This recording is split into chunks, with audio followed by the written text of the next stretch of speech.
Saudações, turma.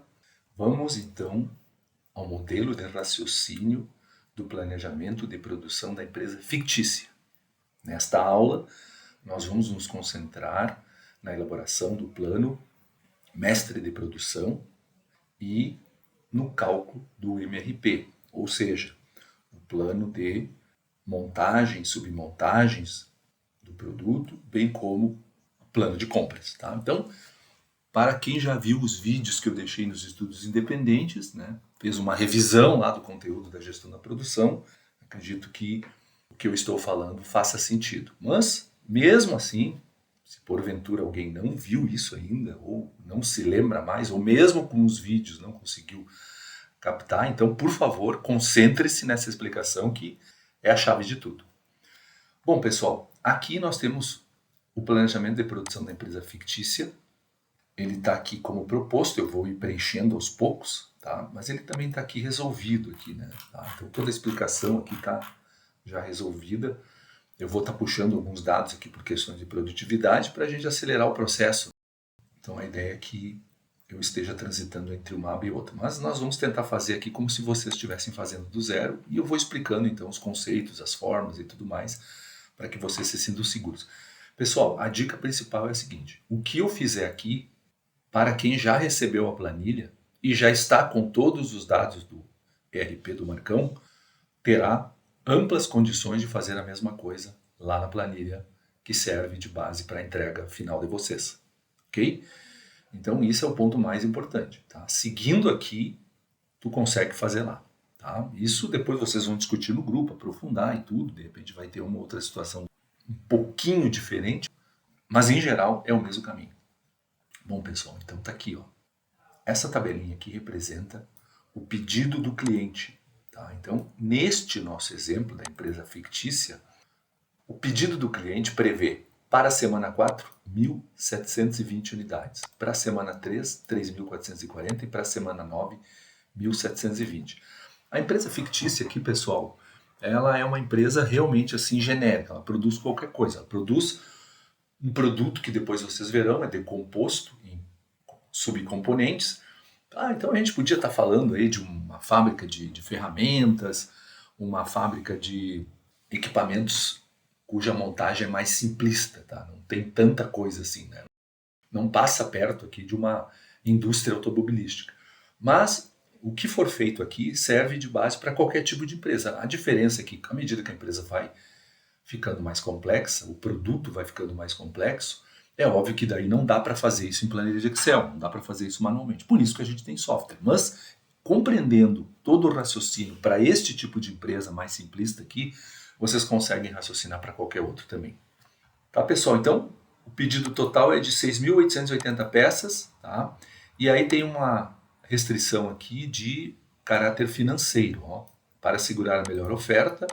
O custo unitário do plano mestre de produção, deste que a gente vai projetar, não pode ultrapassar R$ 54,80 por unidade produzida.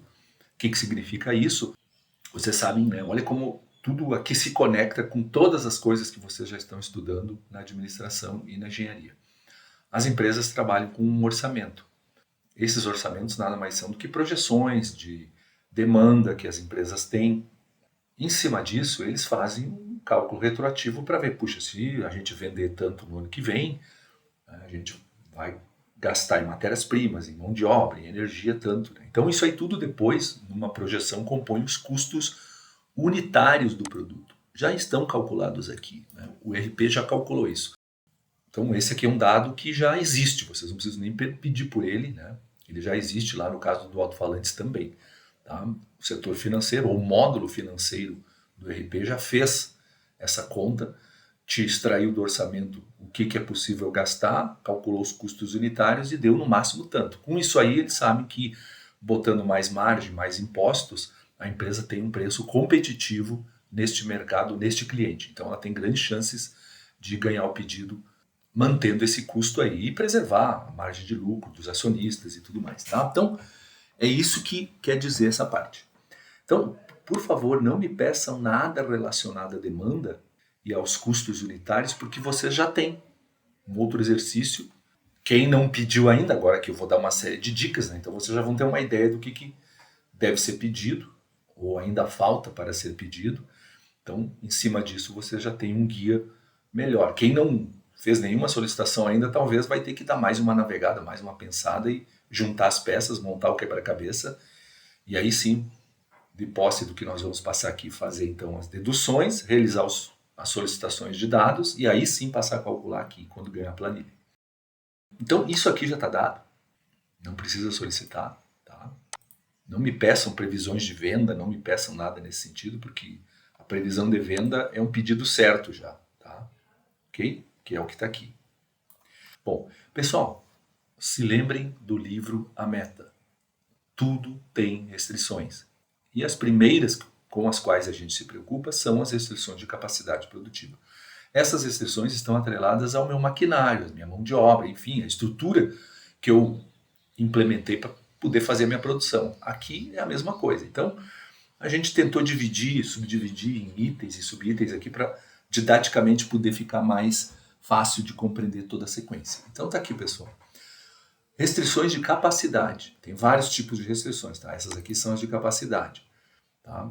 Então, inicialmente, nós temos que levantar, olha, aqui eu já começo a dar alguns spoilers do que vocês precisam correr atrás depois no RP do Marcão, tá? Eu preciso da estrutura da empresa em termos de equipamentos e pessoas. A estrutura fabril. Tá? Então, neste exercício aqui, ela já me é dada. Tá? Eu tenho equipamentos de submontagem do componente B. Depois, essa é a nomenclatura, componente A, B, C, isso vai aparecer aqui, vocês verão. Tá?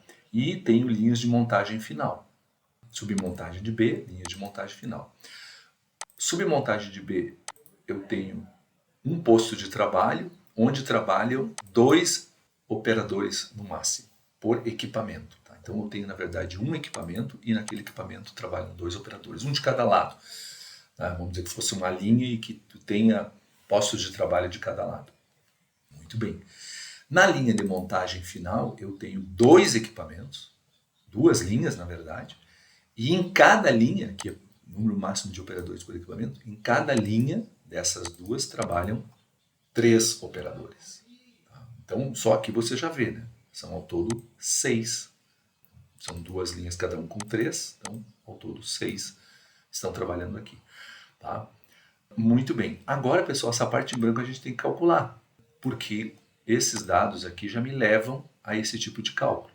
Tá? Aí, de novo, eu vou lá copiar aqui para tornar mais rápido a nossa historinha. Então, pessoal, o que é o número máximo de operadores por turno? Tá? Sempre gravem isso. Nada mais é do que a quantidade de equipamentos vezes o número máximo de operadores por equipamento. É o que está aqui.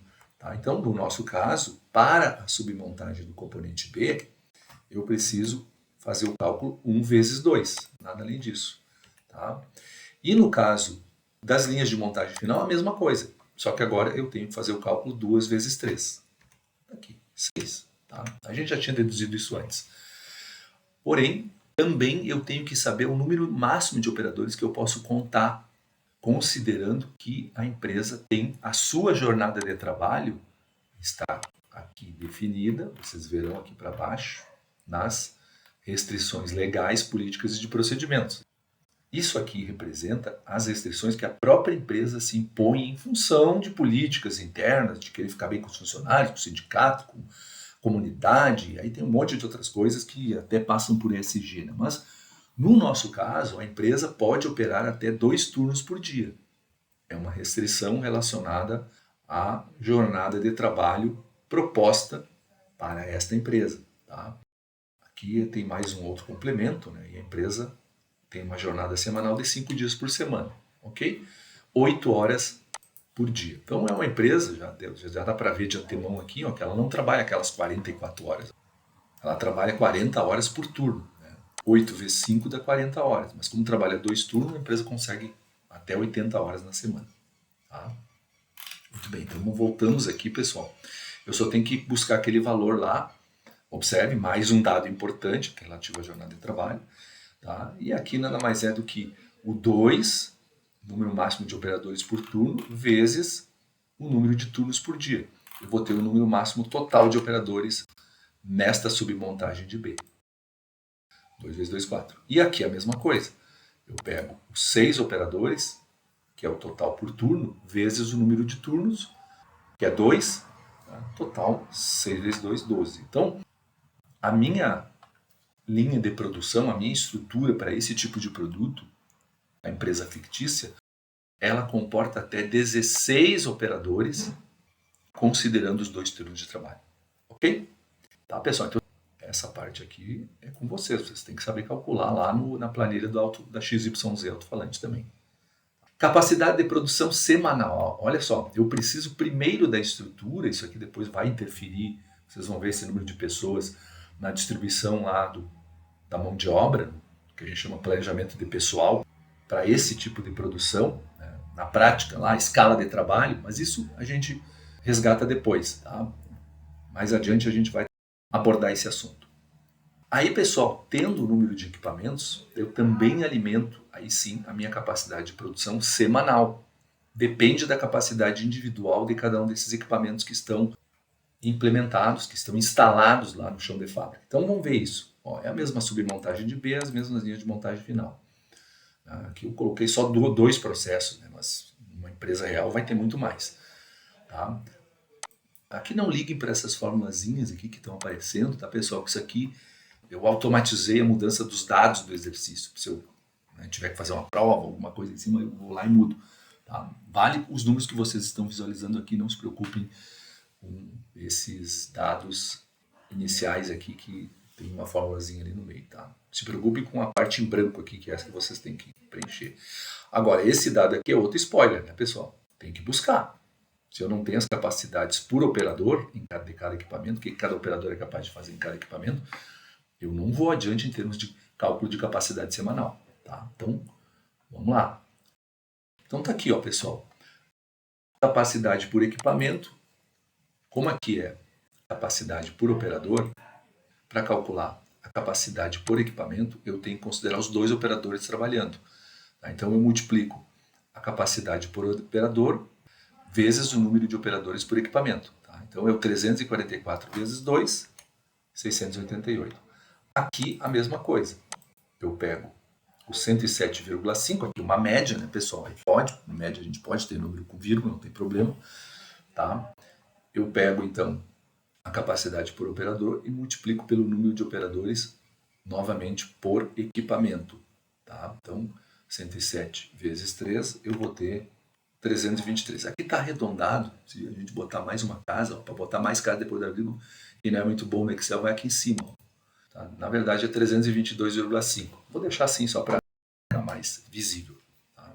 A planilha está preparada para absorver qualquer número e normalmente a gente arredonda, mas às vezes é interessante ver o que vem depois da vírgula. Né? Bom, aí pessoal, aqui ó, a capacidade por turno seria a capacidade por equipamento vezes a quantidade dos equipamentos, tá, instalados. Eu só tenho um, né, então eu vou pegar a capacidade por equipamento, que está aqui, vezes um único equipamento que tem, dá a mesma coisa, 688. Já nesse caso aqui, ó, da linha de montagem final, eu tenho 2 equipamentos, são 2 linhas, então eu tenho que multiplicar o 322, que é a capacidade de um equipamento, por 2, já que são 2 linhas funcionando. 645. Ok? Tá, pessoal? E, mais uma vez, né, me abastecendo lá das informações sobre jornada de trabalho, olha como elas são importantes, eu tenho que buscar lá embaixo, observe aqui lá embaixo, aqui novamente, ó, 2 turnos por dia, porque tudo que eu calculei até agora, em termos de capacidade, é por turno. Tá aqui, por turno. Eu preciso ver a capacidade da empresa trabalhando os 2 turnos, já que ela se dispõe a trabalhar até 2 turnos. Então vamos lá. É só pegar e multiplicar pelos 2. Então pego 688, multiplico por 2, lá embaixo de 2 turnos, e faço a mesma coisa aqui. Multiplico pelos mesmos 2 turnos, os 645. Então, pessoal, eu obtive 1.376 unidades por semana, é o que eu posso produzir em termos de submontagem de B. E 1.290 por semana são as linhas de montagem no seu todo. Toda vez que eu tenho processos sequenciais, então esse aqui abastece esse aqui, a submontagem abastece a montagem final sempre é a última atividade. Então eu tenho que pegar o gargalo. O gargalo é a menor capacidade. Então a capacidade desta empresa não é 1.376 e nem uma média entre esses dois números, e sim 1.290. Tá? Observando aqui que essas capacidades reais são de cada operador individualmente. Né? Recordando lá os tempos de gestão da produção, alguém foi lá, fez uma mensuração, fez uma cronometragem, levantou aqueles tempos, estudo do método de trabalho, trouxe para cá e a empresa trabalha, então, com esses levantamentos, ok? Está calculada a capacidade. Aqui, pessoal, agora vai aparecer uma série de dados que, nesses cálculos preliminares aqui, eles ainda não foram relevantes, mas daqui para diante serão. Tá? Capacidade de suprimentos, pessoal, também conhecido como capacidade de fornecimento, outro spoiler. Tá? A empresa desenvolveu o DIT. Você sabe o que é isso? Just in time junto a seus fornecedores, de modo que os lead times de compra são todos de uma semana, independente da quantidade. Olha como isso é importante. Tá? Fui lá, claro que com alguma ajuda, alguma parceria, desenvolvi o JIT. Então, todos os meus fornecedores têm capacidade produtiva, inclusive isso está registrado em contrato, depois vocês vão ver comigo no mundo da logística que a gente acerta isso na forma de um contrato, para eles me fornecerem no máximo em uma semana. Óbvio que eles podem me fornecer antes, mas eles têm um limite de tempo de no máximo uma semana. Então eu vou sempre trabalhar com essa possibilidade de no máximo uma semana, independente da quantidade. Claro que daí, assim, dependendo da quantidade, é dentro de uma faixa lá, óbvio que existe o máximo e o mínimo ali, fixado em contrato também, mas que não, cuja variabilidade agora não é relevante para nós. Tá? Então, para todos os efeitos, dentro da parceria que eu estabeleci com meus fornecedores, independente da quantidade. Né? Se eu pedir 10% a mais, 10% a menos, 20% a mais, 20% a menos, eles vão me fornecer no máximo uma semana. É o que vale aqui. Tá? Mas por enquanto é só um dado e vocês vão ver que isso aqui vai ser super importante mais adiante. Outra restrição, pessoal, as capacidades de estoques. Vocês sabem que estoque é um pavilhão que tem um tamanho máximo, tem 4 paredes, um teto. Não adianta eu ficar entulhando coisa ali, matéria-prima, produto acabado, que não, uma hora estoura. Não tem que começar a botar produto no corredor ou ao relento. Não é isso que a gente quer. Tá? Então aqui existem restrições também. O estoque de produto acabado possui capacidade para armazenar 2.408 unidades no máximo. O estoque total de componentes nobres, aqui é uma divisão, tá? Depois vocês vão ver na estrutura do produto, mais adiante. Os componentes nobres são os componentes A, C e D. Verifiquem se existe alguma diferenciação no caso de vocês também lá nos alto-falantes. Tá? Então, o estoque total de componentes nobres, componentes A, C, D, tem capacidade de armazenamento até 6.364 unidades no máximo. Tá? E o estoque de componentes básicos, que no nosso caso aqui é só o componente E, possui capacidade para 8.600 unidades no máximo. Ok, pessoal? Mais um spoiler então. Vocês vão precisar, vocês verão mais adiante que isso aqui é importante. Quem viu os videozinhos ali sabe que os estoques, em geral, têm um tamanho máximo e eu tenho que respeitar isso. Restrições legais, falamos um pouquinho antes, mas existem outras, tá? Que a gente também vai tratar aqui. Cada turno de trabalho, já falamos, compreende 8 horas, a empresa pode operar com até 2 turnos por dia, a jornada de trabalho semanal compreende 5 dias. Já está dito, preciso dessas restrições quanto à jornada de trabalho. Por força de pedidos em andamento, a montagem só pode iniciar na semana 2. Quer dizer que na semana 1 não tem, eu já estou comprometido com outros clientes. Não interessa, pessoal, previsões para outros clientes, uma vez que eu estou analisando e estou dando preferência apenas para o cliente que me pediu esta demanda aqui. No caso do alto-falantes vai ser a GM, aqui não interessa quem é o cliente, mas eu já estou dando preferência para ele. Então, é sinal que eu tenho disponibilidade para atendê-lo nos próximos dias e vou, justamente por conta dessa prioridade, é a minha política de produção, tentar atender de uma forma, vocês verão, que possa cumprir esses prazos aqui e essas quantidades. Tá? Então, esqueçam previsões para outros clientes, previsões de vendas, isso não é relevante nem aqui e nem no caso da GM, porque lá também eu estou dando preferência para eles. Tá? Então, assim, a ideia é atender bem quem já me botou o pedido certo.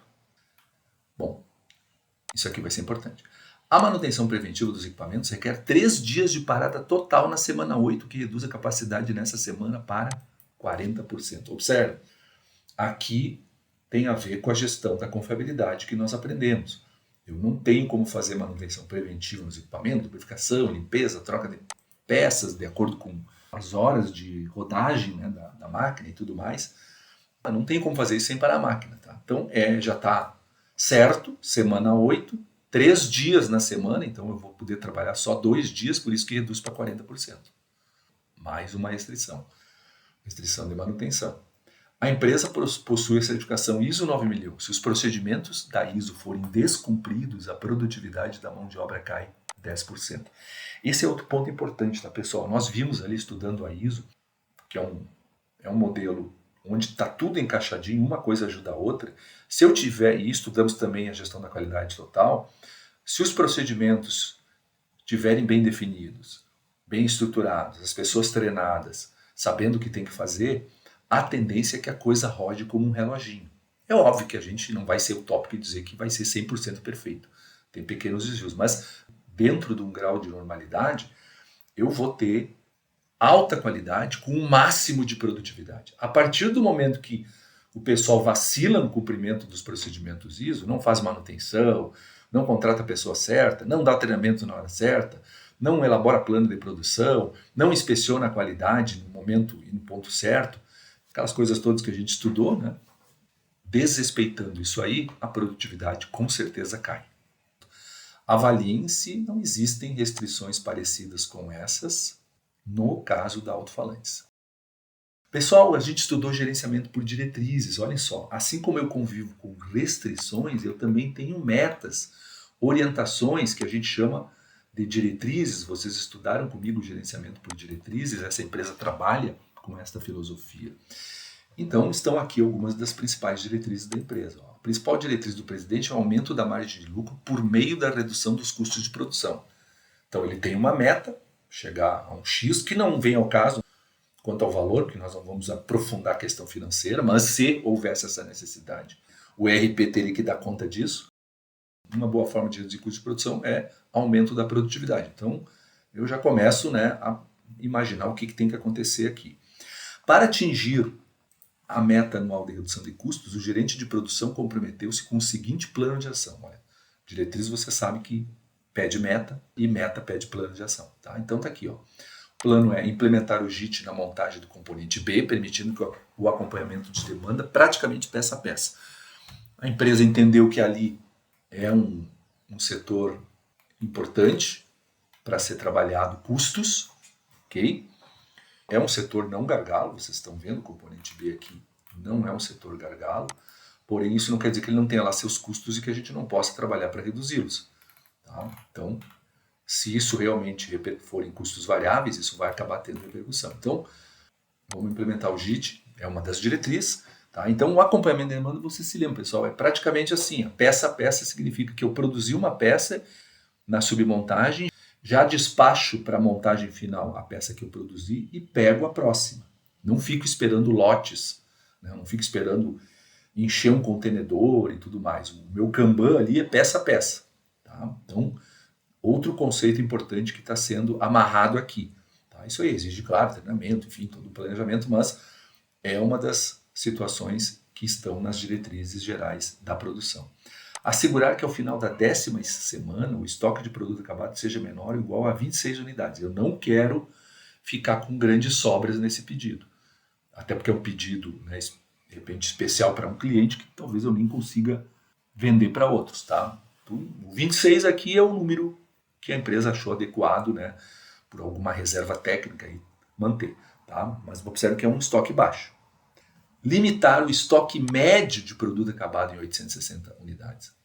Tá? De novo, quem assistiu os 2 vídeos de PMP tem o conceito de estoque ao final do período e tem o conceito de estoque médio.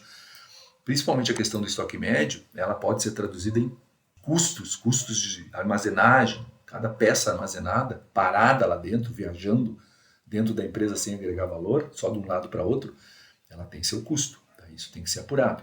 Aqui nós não vamos apurar, mas só o fato de dizer que o limite está em 860 unidades já é uma preocupação, está aqui mais uma restrição. Normalmente quem dá esse dado? O financeiro. Tá? Ele fez já os cálculos lá financeiros retroativamente traduziu isso então em unidades. E já me disse, olha, não passa na média de 860 unidades. Vou ter que calcular isso aqui depois e manter dentro desse patamar também. Maximizar a produtividade do pessoal só usando o segundo turno quando o primeiro estiver 100% lotado. Aqui uma diretriz de bem-estar social. Existem estudos que o pessoal tem dificuldades em trabalhar segundo e terceiro turno. Tá? Então, o que a empresa está privilegiando? Ela vai ter a possibilidade, sim, de disparar um segundo turno, mas ela tem que ter certeza que o primeiro está 100% lotado. Então, eu esgoto a capacidade de produção no primeiro turno e aciono um segundo turno quando o primeiro estiver lotado e, é claro, quando houver demanda. Né? Depois isso no cálculo fica mais claro. Mais adiante a gente vai retomar esse assunto. Ok, pessoal? Então, olha só. Não tem como uma empresa não trabalhar com diretriz, principalmente no ambiente de produção. Tá? Então, é ali que a gente começa também a fazer os encaixes de tudo que a gente vem aprendendo até agora. Na real, pessoal, tudo que é parâmetro, tudo que é premissa de trabalho, ou pode ser colocado na forma de restrições, normalmente físicas ou mesmo políticas, né? E na forma de diretrizes, metas, desafios da produção e assim por diante. E a preocupação com todas as partes interessadas. Óbvio que a preocupação fundamental da empresa é o lucro, por ser empresa, mas ela não vai deixar de olhar para questões sociais, de bem-estar do seu colaborador, exemplo, nessa situação aqui de evitar o máximo possível o segundo turno. Aqui não está, pessoal, mas também gera restrições, porque não foi foco do nosso trabalho, as restrições de caráter ambiental. Normalmente, a empresa tem uma ETE, que também tem uma capacidade de processamento de efluente, ou tem fornecedores que levam os resíduos, fazem a logística reversa, enfim, tudo isso aí tem lá a sua capacidade. Tá? Eu nem quis complicar, mas a lógica é a mesma. Bom, então pessoal, agora entra numa linguagem que também já deve ser conhecida por vocês. Nós vamos trabalhar a lista de materiais. Aqui está a lista de materiais, você sabe que é um registro do MRP da empresa. Esta lista, então, ela tem as informações essenciais que depois me permitem, inclusive, eu desenhar a estrutura do produto. A gente vai puxar para cá depois só para vocês verem.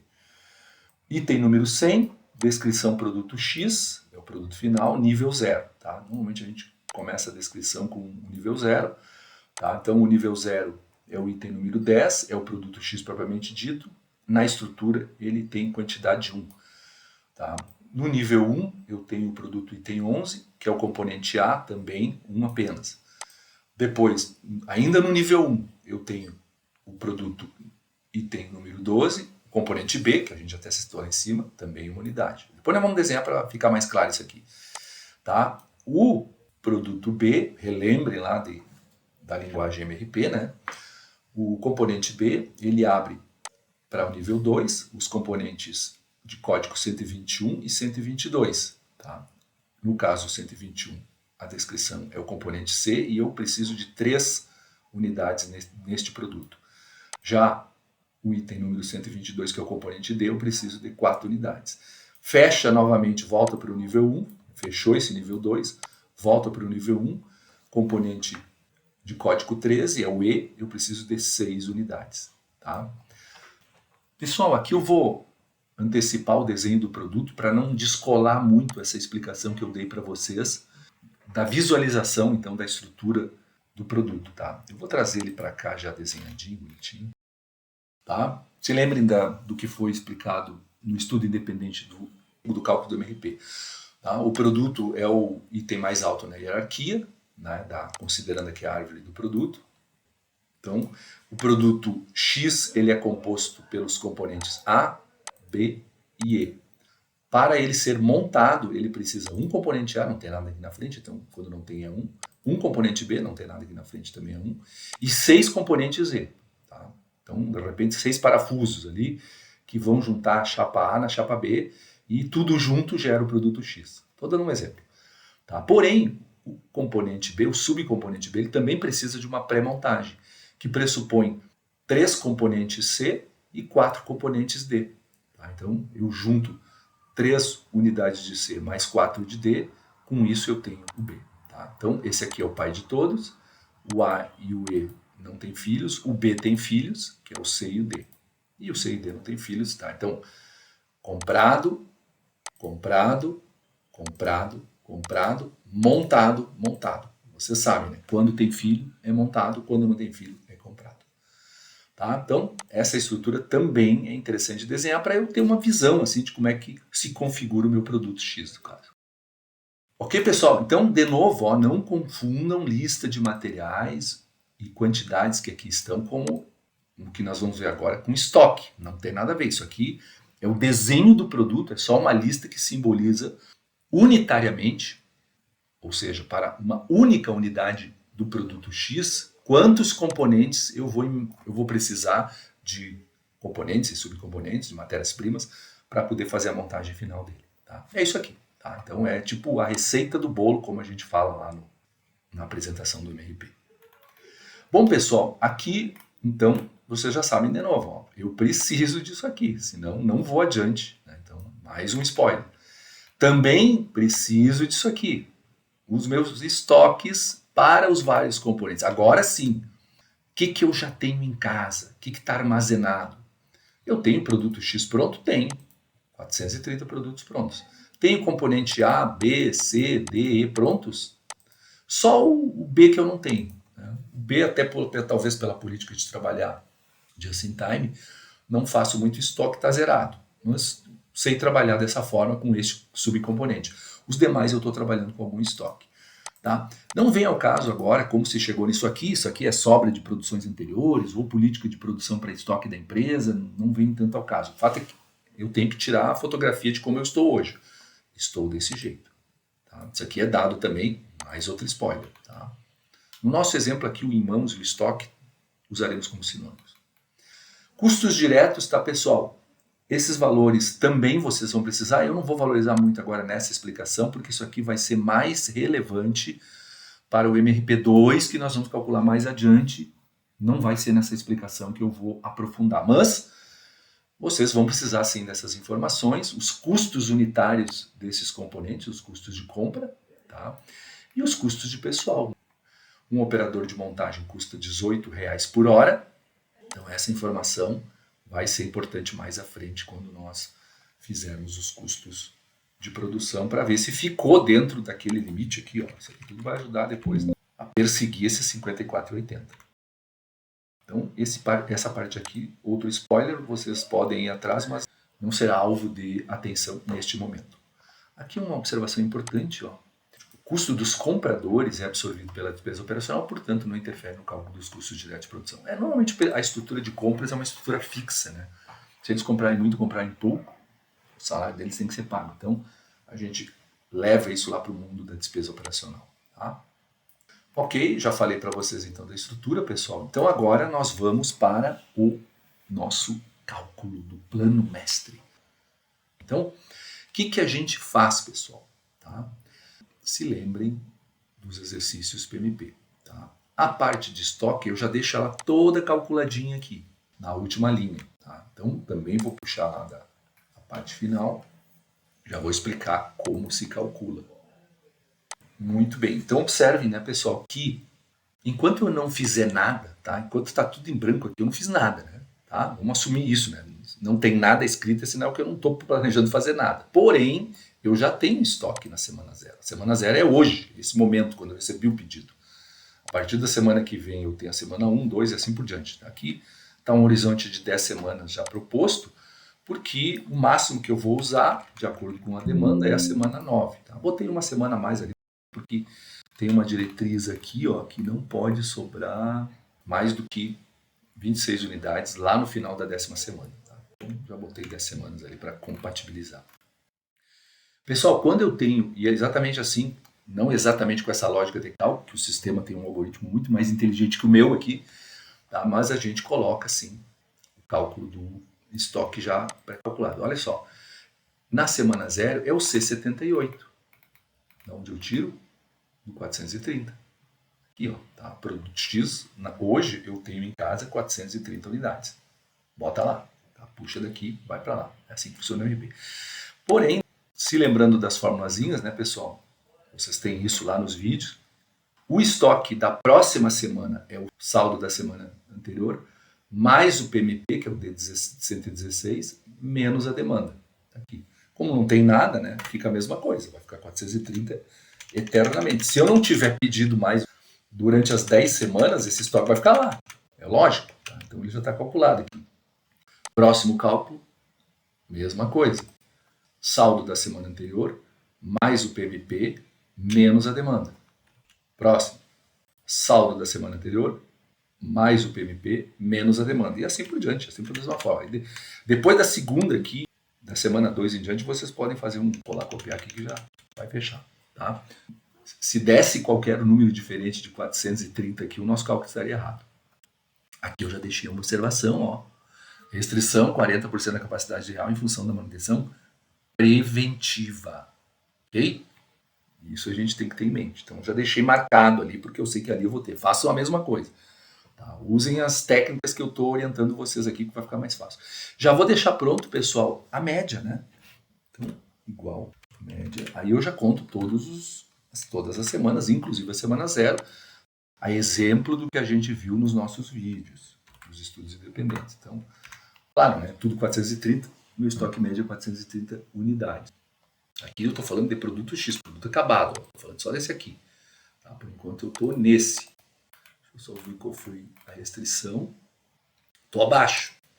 Limitar o estoque médio de produto acabado em 860 unidades. Estou com 430, então se eu não produzir nada, eu estou atendendo essa meta. Só que eu não quero ficar 10 semanas sem produzir nada, né, pessoal? O prejuízo que eu vou ter na minha empresa, tá? Então, que bom que apareceu esse cliente ali para me incomodar um pouquinho, porque né, agora é comigo, eu vou ter que dar um jeito. Bom, então, pessoal, o primeiro passo é já deixar as fórmulas tudo prontas aqui. É assim que o sistema raciocina.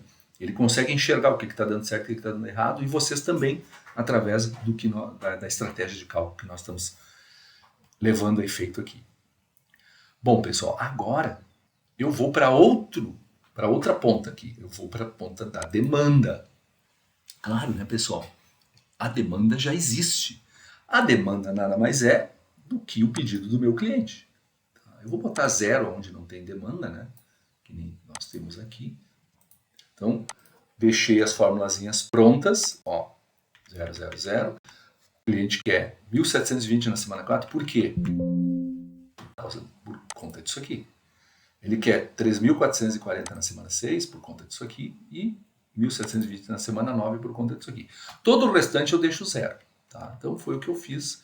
1.720 na semana 4, 3.440 na semana 6, 1.720 na semana 9. Então ó, a coisa já está ficando com uma cara mais parecida em relação àqueles exercícios que eu deixei nos estudos independentes sobre PMP para vocês. Tá? É assim mesmo que a gente faz, tá, pessoal? Bom, pessoal, se a gente tivesse aí um OPT, se eu estivesse usando Solver, enfim, outros recursos que não vêm ao caso agora, não é o nosso objetivo entrar nesse mundo, tá? A gente ia simplesmente apertar um botão e deixar ele calcular. O RP bom é assim que acontece mesmo e ele já iria me otimizar. Mas dá para fazer visualmente, ainda que com tentativa e erro, e com algumas premissas que vocês já aprenderam comigo, ou aprenderam na gestão da produção, ou aprenderam comigo agora nos estudos independentes. Então a gente vai usar exatamente essa mesma lógica para preencher isso aqui. Então na primeira tentativa provavelmente nós já vamos acertar. Tá? Observe que aqui agora, como deu muito negativo, né, eu estou com um estoque médio negativo. Mas isso aqui vai mudar à medida que eu for colocando dados. Então para vocês não ficar, vamos chutar, vamos colocar 1.000 aqui, mais 1.000 aqui e assim por diante. Posso fazer isso, mas vou gastar um tempão chutando e fazendo e desfazendo e colando e copiando. Então assim, pessoal, vamos fazer uma coisa inteligente aqui.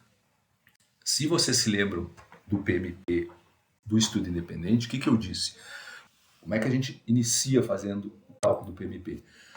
Aqui não vai ser nivelado, talvez eu consiga 2 ou 3 semanas nivelado, talvez eu consiga 2 ou 3 semanas acompanhamento de demanda. Não vai ser puro, é isso que eu quero dizer para vocês. Tá? Vai ter hora acompanhamento de demanda, hora nivelado.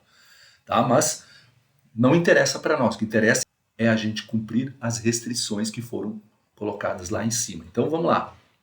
Se lembrem do estudo independente. Eu sempre coloco a capacidade máxima junto ao pico de demanda. Qual é o pico de demanda aqui? Ó? É o 3.440. Qual é a capacidade máxima? Vamos buscar lá em cima.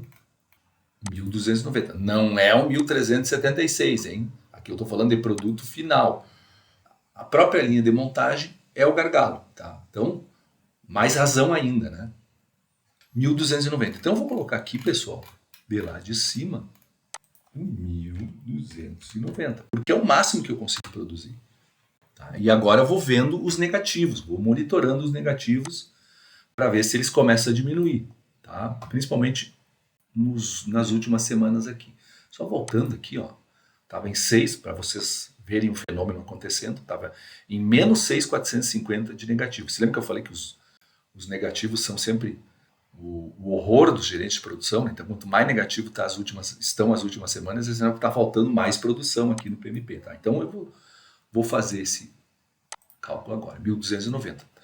Baixou para menos 560. É pouco, mas eu já posicionei. Aonde tem mais picos de demanda? Tá? Onde tem zero, eu não vou colocar nada por enquanto. Não tem sentido eu colocar a produção, porque eu vou produzir para estoque se não tem demanda, né? É tudo que eu não quero. De repente, eu não vou cumprir com as metas e as restrições. Então, eu coloco 1.290 em todo lugar onde tem demanda. Ah, mas não vai ser suficiente. Não interessa.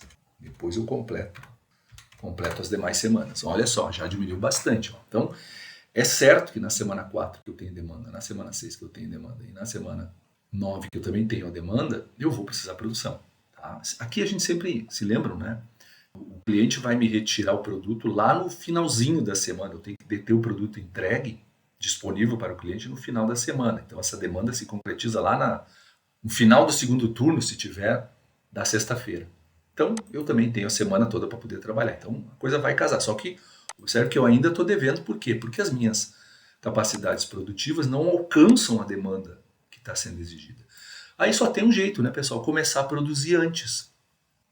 Olha só. Enquanto esse valor aqui estiver superior à capacidade, eu posso colocar 1.290 em qualquer lugar.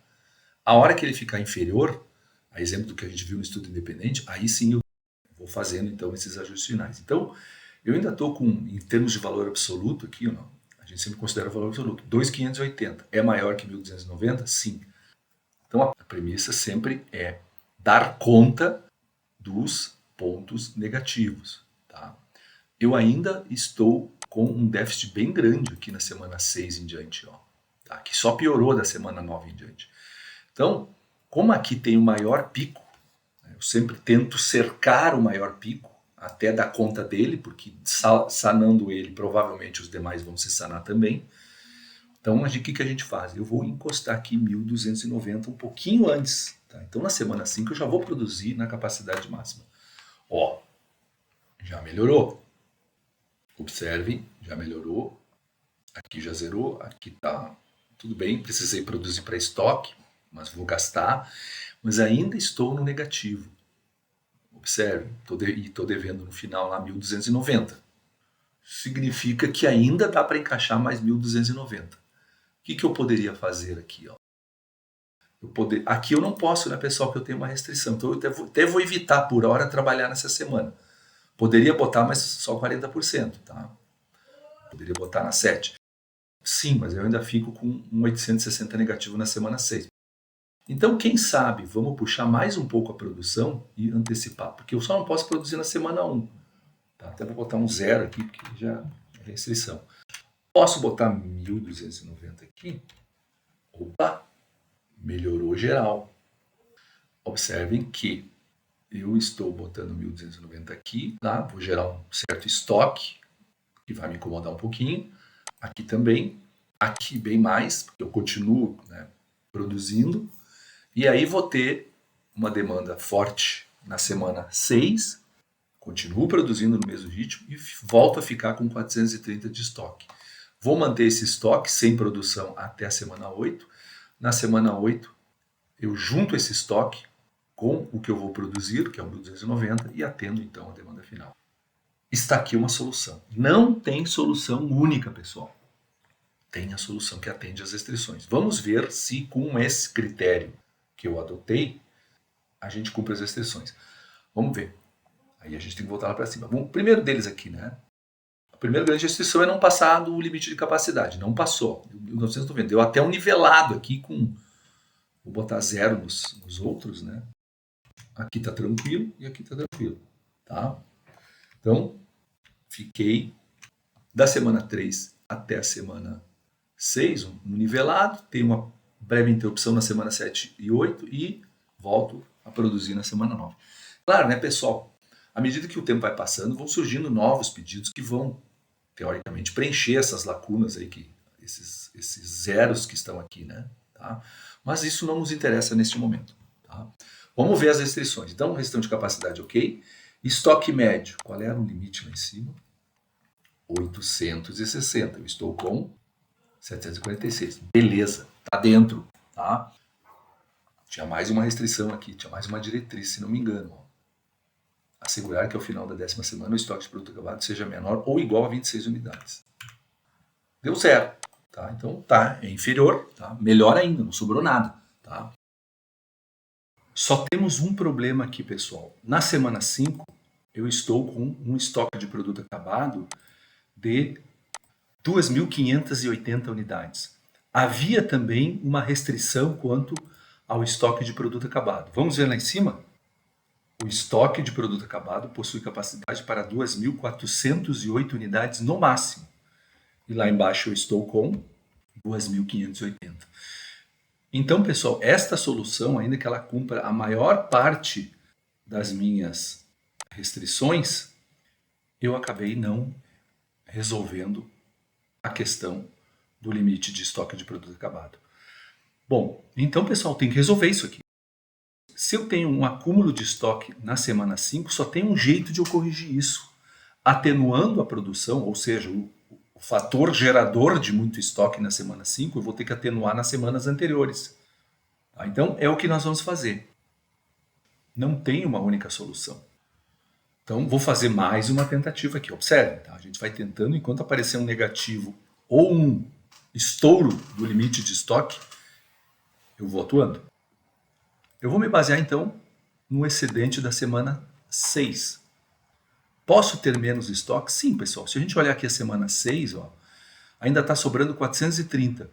Vamos tentar reduzir esses 430 da produção lá na semana 3. Eu sempre reduzo naquela semana que eu não tenho demanda, que eu tenho pouca demanda. Tá? A semana 3 eu tenho zero de demanda. Então eu vou descontar aqui 430. Opa, já melhorou. Tá? Fiquei com 250 aqui abaixo. Observem. Tá? Consegui. Não prejudiquei a semana 6, 7, 8. Porém, me apareceu um negativo na semana 9 e 10. Mas essa é fácil de resolver, pessoal. Basta colocar esses 430, que é a parcela que falta, na semana 7 ou na semana 8.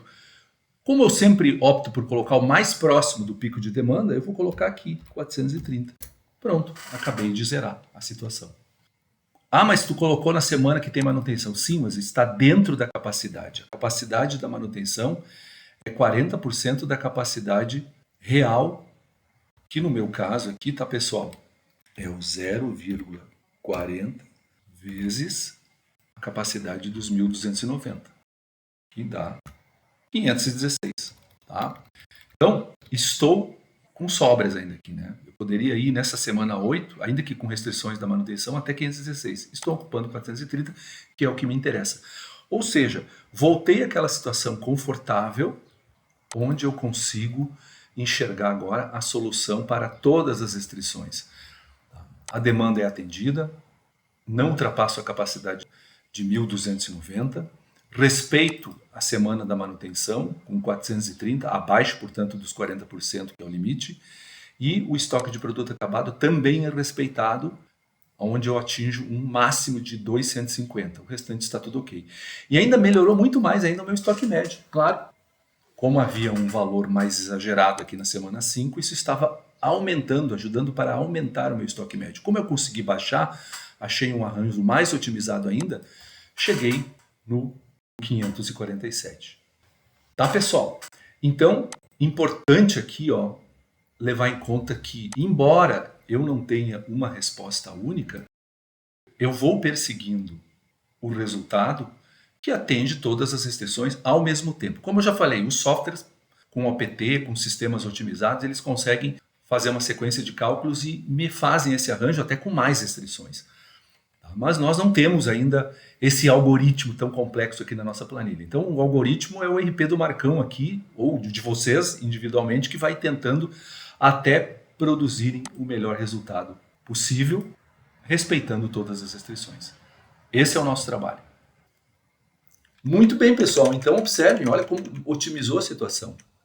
Vamos só conferir. Show.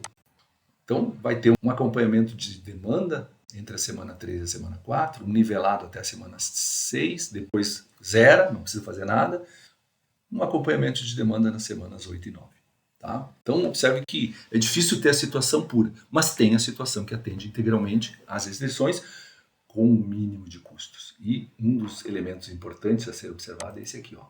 Estou conseguindo 547 unidades de estoque médio. É um valor que atende com folga a minha meta, que era de 860. Era a minha diretriz. Tá, pessoal? Demorou um pouco mais do que eu imaginava, mas necessário para vocês entenderem. Tá? O restante vem mais adiante. Estamos concluindo, então, pessoal. Um grande abraço a todos. Um bom trabalho para vocês.